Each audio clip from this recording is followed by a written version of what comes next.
कुछ समय पहले की बात है। टुनटुनी चिड़िया अपनी पति की मौत के बाद अपने छोटे छोटे बच्चों के साथ पास वाले जंगल में जाकर एक घोंसला बनाकर उसमें रहने लगी। एक दिन उस जंगल में रहने वाला मिट्ठू तोता टुनटुनी के पास आता है और उससे कहता है, चिड़िया बहन, आपने तो इस जंगल में अपना घोंसला बना लिया, लेकिन आपके बच्चे तो बहुत छोटे हैं। आपको पता है इस जंगल में बाज का आतंक है। जब भी बाज यहाँ आता है पक्षियों के छोटे छोटे बच्चों को उठाकर भाग जाता है। वैसे भी आपका घर तो बहुत कमजोर है, मेरी मानो तो अपना एक मजबूत घर बना लो।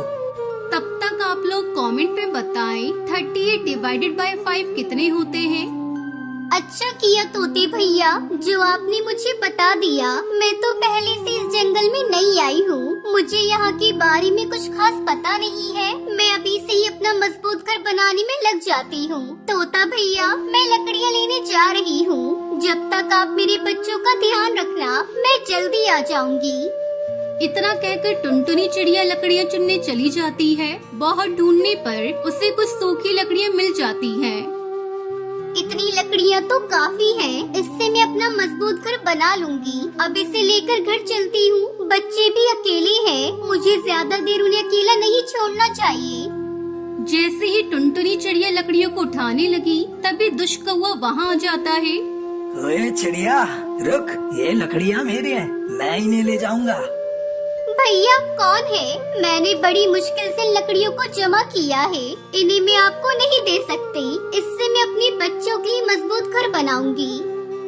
अच्छा तो तू सीधी उंगली से नहीं समझेगी, मुझे अपनी उंगलियां टेढ़ी करनी पड़ेंगी। वे देख मेरे पास रामपुरी चाकू है, अगर तूने अभी ये लकड़ियां मुझे नहीं दी तो मैं इसी से तेरा पेट फाड़ डालूंगा।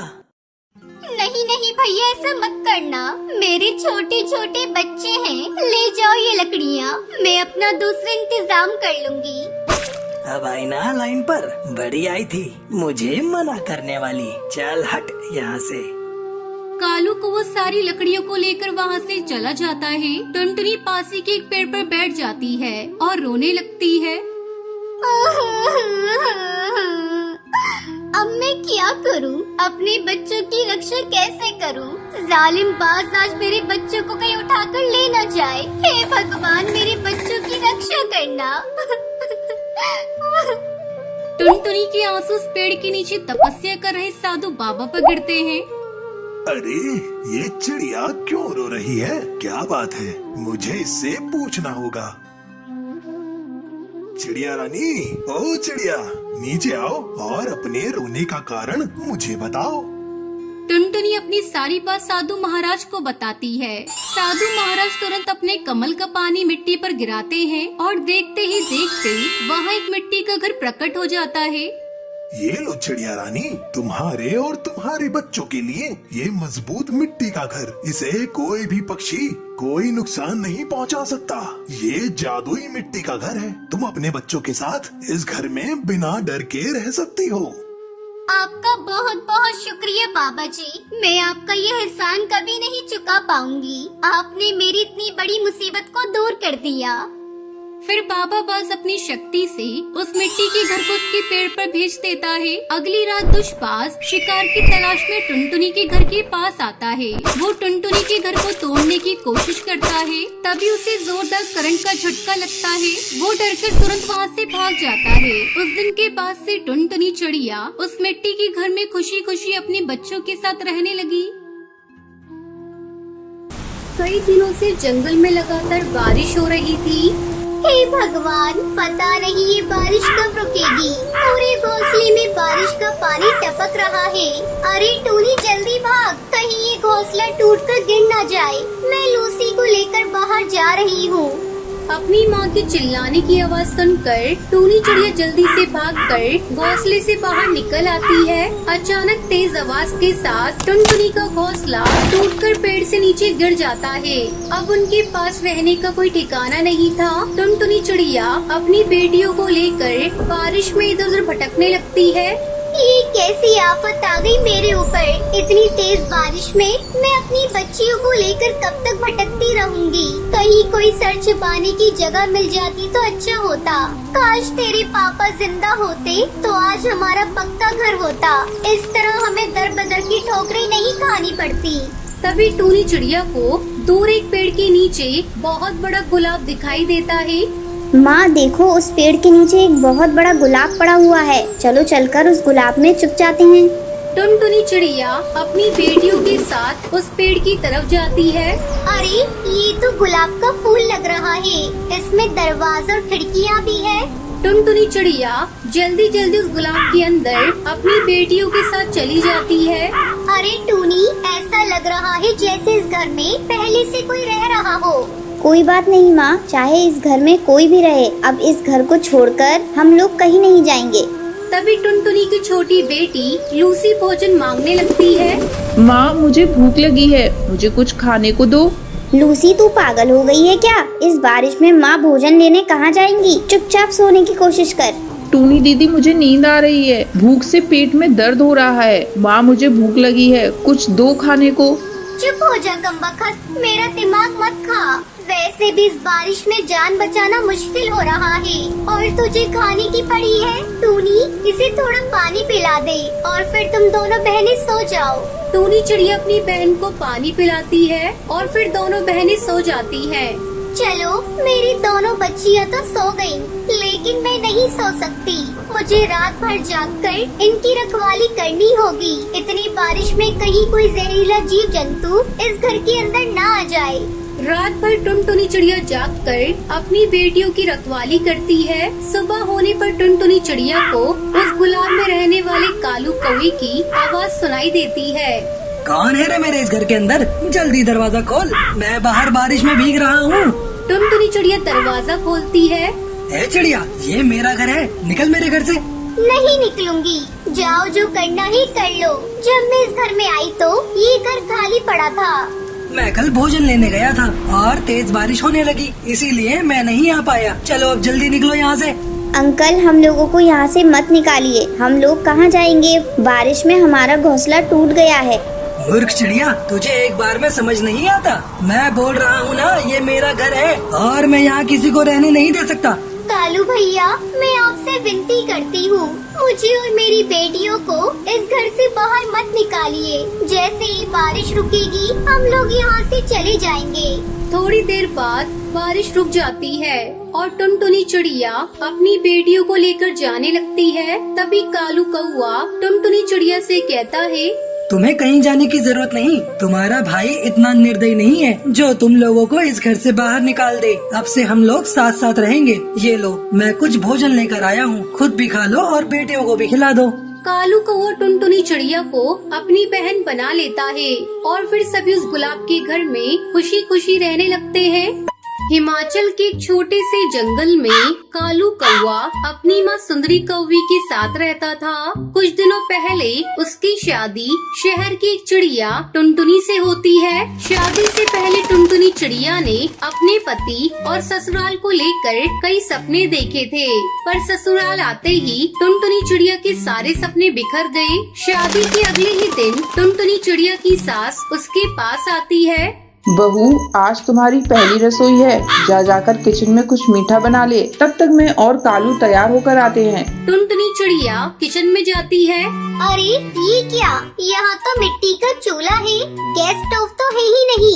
मुझे तो मिट्टी के चूल्हे पर भोजन बनाना आता ही नहीं। ओ माँ जी, जल्दी यहाँ आइए।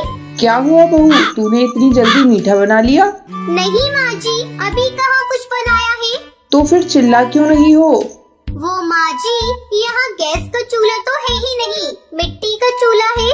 तो क्या हुआ बहू, हमारे घर इसी चूल्हे पर भोजन बनता है। तू इसे जला और जल्दी से कुछ मीठा बना ले। लेकिन माँ जी, मुझसे इस मिट्टी के चूल्हे पर कुछ भी नहीं बनने वाला।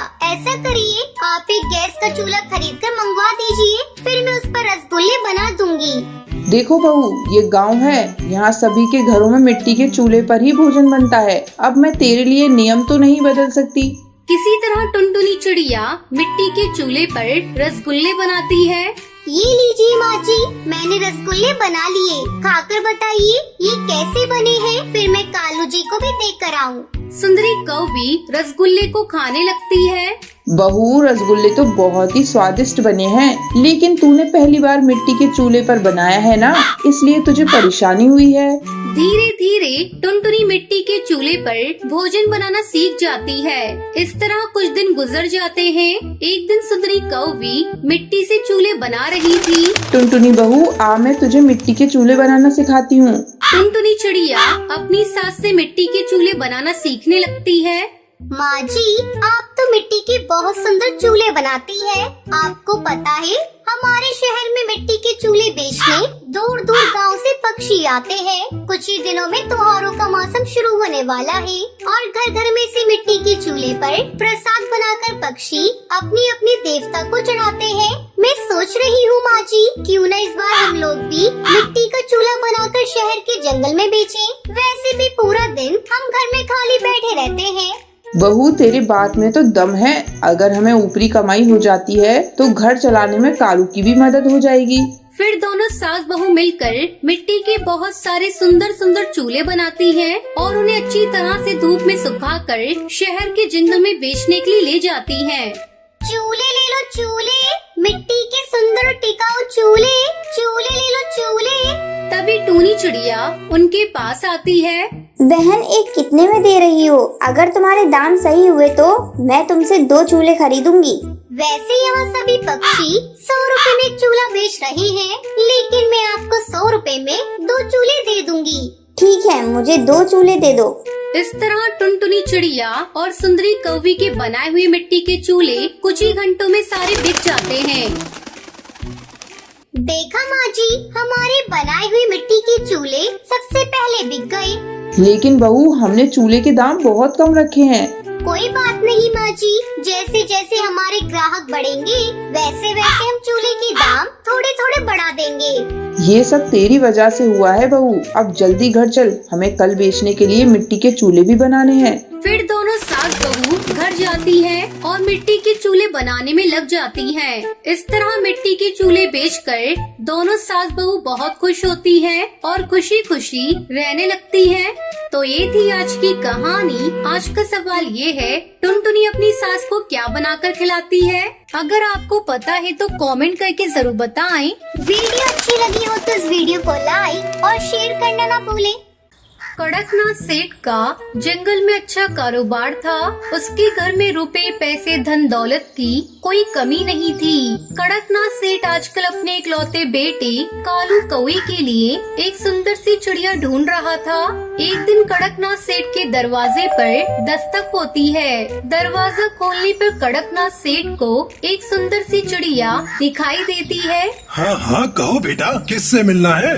अंकल जी, क्या आप कुछ देर के लिए मुझे अपने घोंसले में रुकने के लिए जगह दे सकते हैं? एक दुष्बाज मेरे पीछे पड़ा है। मेरे पिता ने एक बात से कुछ कर्ज ले रखा था। कर्ज चुकाए बिना ही मेरे पिता का देहांत हो गया है। जब से मेरे पिता की मौत हुई है तब से वो बाज मुझ पर शादी करने का दबाव बना रहा है। मैं उस दुष्ट से शादी नहीं करना चाहती हूँ। किसी तरह से अपनी जान बचाकर यहाँ पर आई हूँ। प्लीज मुझे उस बाज की गंदी नजर से बचा लीजिए।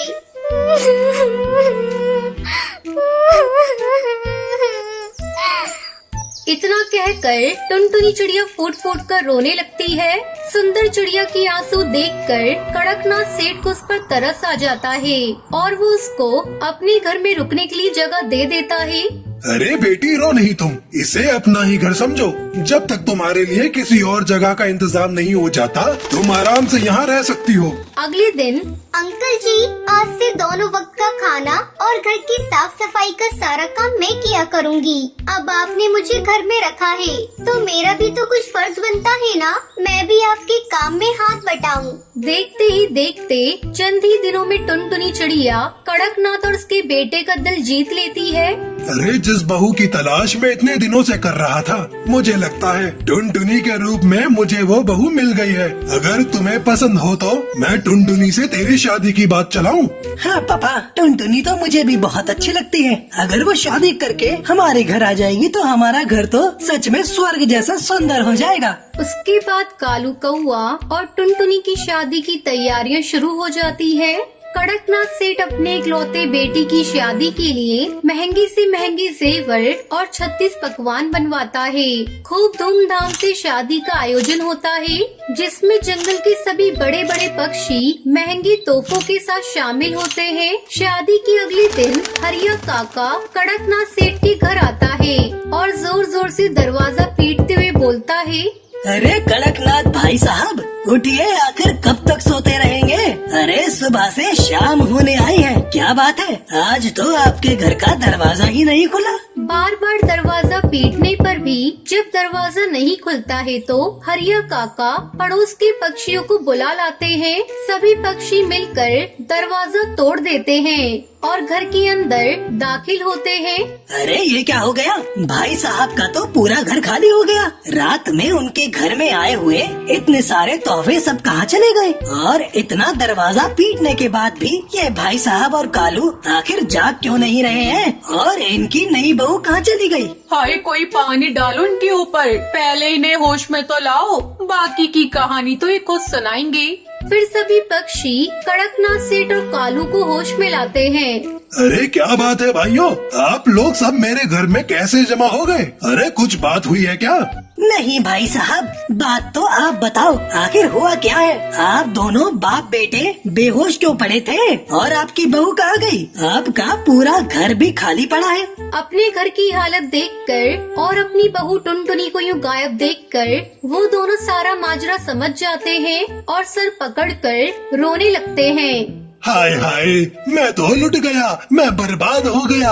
अरे वो कोई मजबूर चिड़िया नहीं थी, अरे वो तो एक लुटेरी दुल्हन थी जो पूरा प्लान बनाकर आई थी और मेरा सारा रुपया पैसा और धन दौलत लूट कर भाग गई। अब मैं क्या करूँगा? उसे कहाँ ढूंढूंगा? अरे मैंने उस पर भरोसा किया और उसने मेरे साथ इतना बड़ा विश्वासघात किया। कड़कनाथ सेठ इतने बड़े धोखे से उभर नहीं पाता और कुछ ही दिनों में सदमे से उसकी मौत हो जाती है। इस घटना के कुछ दिनों बाद पासी के जंगल के पक्षी आपस में बातें कर रहे थे। अरे दोस्तों, क्या आज ये अखबार पढ़ा? अरे ये देखो, आज के अखबार में क्या खबर छपी है? शहर से आए हुए एक करोड़पति कबूतर को गांव की सीधी सादी सी चिड़िया की जरूरत है। ना कोई दहेज, ना कोई बंधन, बस सादगी से शादी करके अपने साथ शहर ले जाना चाहते हैं। अरे भाई, पूरे जंगल में ये खबर फैला दो। अरे क्या पता हमारे जंगल के किसी पक्षी का भविष्य ही संवर जाए।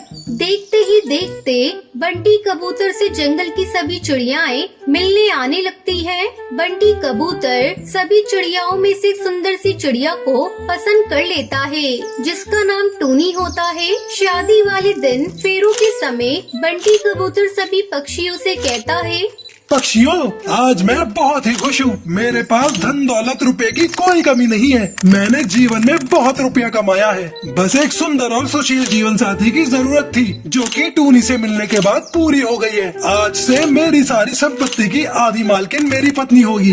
वैसे तो मेरा इस दुनिया में कोई नहीं है, लेकिन फेरों से पहले मैं चाहता हूँ कि मेरा इकलौता भाई जो अभी अभी शादी में पहुँचा है, वो पहले मेरी दुल्हन को देख ले, उसके बाद ही मैं फेरे लूंगा। उसके बाद बंटी कबूतर का भाई कालू आकर दुल्हन बनी टूनी का चेहरा देखता है। अरे मैं तो मर गई।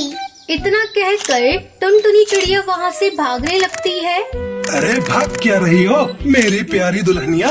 और कितने नाम बदलोगी? अब तुम खुद अपनी कहानी सुनाओगी या मैं सुनाऊं? उसके बाद बंटी कबूतर सभी पक्षियों को टुनटुनी के बारे में बताता है। पक्षियों, ये जो दुल्हन टूनी है, इसका नाम कोई टूनी वूनी नहीं है। यह एक लुटेरी दुल्हन है जो अमीर और पैसे वाले पक्षियों को पहले ढूंढती है और फिर उनसे शादी करने का ढोंग रचाती है। उसके बाद शादी की रात को पूरे परिवार को बेहोशी की दवा खिलाकर सारा रुपया और पैसा लेकर वहाँ से रफू चक्कर हो जाती है। इस लुटेरी दुल्हन ने मेरे बचपन के दोस्त कालू कौए को भी ऐसे ही फंसाया था, जिसके कारण उसके पिता इस दुनिया को छोड़कर चले गए। बस तभी से मैंने इस लुटेरी दुल्हन को पकड़ने का निश्चय किया और अखबार में एक विज्ञापन निकाला। मैं जानता था कि ये जरूर मुझसे शादी करने के लिए आएगी। बस इस तरह मैंने योजना बनाई और इस लुटेरी दुल्हन को सबके सामने ले आया। बंटी कबूतर की बात सुनकर सभी पक्षी उस लुटेरी दुल्हन को पुलिस के हवाले कर देते हैं। बाद में कालू को उसके घर से अपना लूटा हुआ रुपया और जेवर भी वापस मिल जाता है। फिर वो अपने दोस्त बंटी कबूतर के साथ खुशी खुशी रहने लगता है।